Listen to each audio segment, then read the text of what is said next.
नमस्कार दोस्तों, स्वागत है आपका हमारे YouTube चैनल इलेक्शन विंग पर।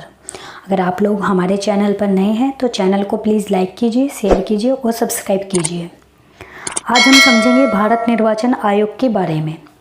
भारत निर्वाचन आयोग एक स्वायत्त संवैधानिक प्राधिकरण है जो भारत में संघ एवं राज्य निर्वाचन प्रक्रियाओं का संचालन करने के लिए उत्तरदायी है। यह निकाय भारत में लोकसभा, राज्यसभा और राज्य विधानसभाओं और देश में राष्ट्रपति एवं उपराष्ट्रपति के पदों के लिए निर्वाचनों का संचालन करता है। भारत एक संप्रभु, समाजवादी, धर्मनिरपेक्ष, लोकतांत्रिक गणराज्य है। लोकतंत्र हमारे लिए भारत के लोक की अवधारणा से निर्मित संविधान में स्थापित सामाजिक, आर्थिक और राजनीतिक सौहार्द के ताने बाने में रचा बसा है।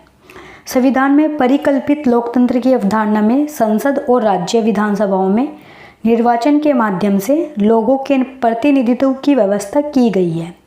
भारत के संविधान ने संसदीय शासन प्रणाली को अंगीकृत किया है। संसद में भारत के राष्ट्रपति और 2 सदन, राज्यसभा और लोकसभा आते हैं। राज्यों का संघ होने के नाते भारत के प्रत्येक राज्य में अलग अलग राज्य विधायिकाएं होती हैं।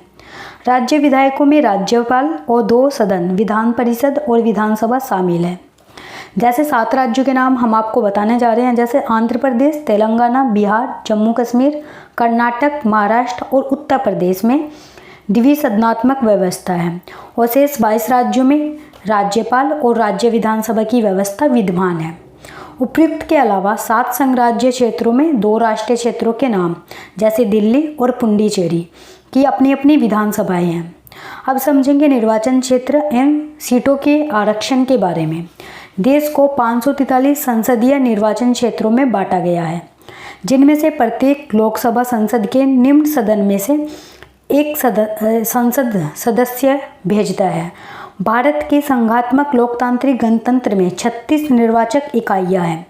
सभी 29 राज्य एवं 7 संघ राज्य क्षेत्रों में से 2 के पास अपनी अपनी विधानसभाएं हैं। 31 विधानसभाओं में 4120 निर्वाचन क्षेत्र है। आइए अब कुछ महत्वपूर्ण आंकड़ों पर नज़र डालते हैं। कुल संख्या कितनी है? 1.2 बिलियन के लगभग है और कुल क्षेत्रफल 3.3 मिलियन वर्ग किलोमीटर है।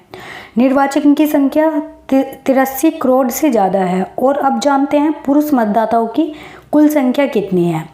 पुरुष मतदाताओं की कुल संख्या लगभग 43 करोड़ और 70 लाख से भी ज़्यादा है और महिला मतदाताओं की संख्या 39 करोड़ और 70 लाख से ज़्यादा है। थर्ड जेंडर 28,527 के लगभग है। और अब जानते हैं युवा मतदाताओं की संख्या, जिनकी उम्र लगभग 18 से 19 साल है। उनकी संख्या 1 करोड़ 34 लाख से भी ज़्यादा है और मतदान केंद्रों की कुल संख्या 9,27,553 है। अब समझेंगे कि लोकसभा 2014 के आंकड़ों पर आधारित राज्यसभा और लोकसभा के सदस्य के बारे में। सबसे पहले राज्यसभा की बात करते हैं। राज्यसभा में 250 सदस्यों से अधिक नहीं है। वर्तमान में 243 सदस्य है, जो राष्ट्रपति द्वारा संविधान के अनुच्छेद 80 के अधीन 12 सदस्य नामित किए जाते हैं। अब लोकसभा की बात करते हैं। लोकसभा में 543 सदस्यों के अलावा राष्ट्रपति और संविधान के अनुच्छेद 331 के अंतर्गत एंग्लो इंडियन समुदाय के 2 सदस्य नामित किए जाते हैं। अब जानते हैं राजनीतिक दल के बारे में। राजनीतिक दल क्या होता है? जिसमें आम चुनाव के प्रदर्शन के आधार पर मान्यता प्राप्त दलों की संख्या बदलती रहती है।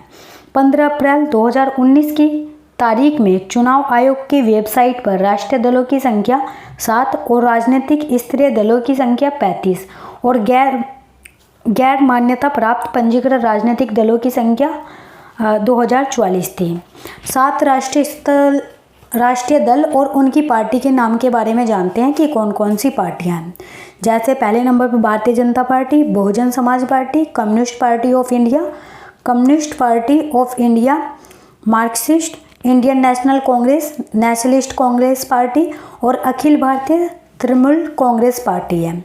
निर्वाचन क्षेत्रों की कुल संख्या 543 है, जिनमें सामान्य वर्गों की संख्या 412 है, अनुसूचित जाति दलित निर्वाचन की संख्या 81 है और आदिवासी अनुसूचित जनजाति निर्वाचन की कुल संख्या 47 है।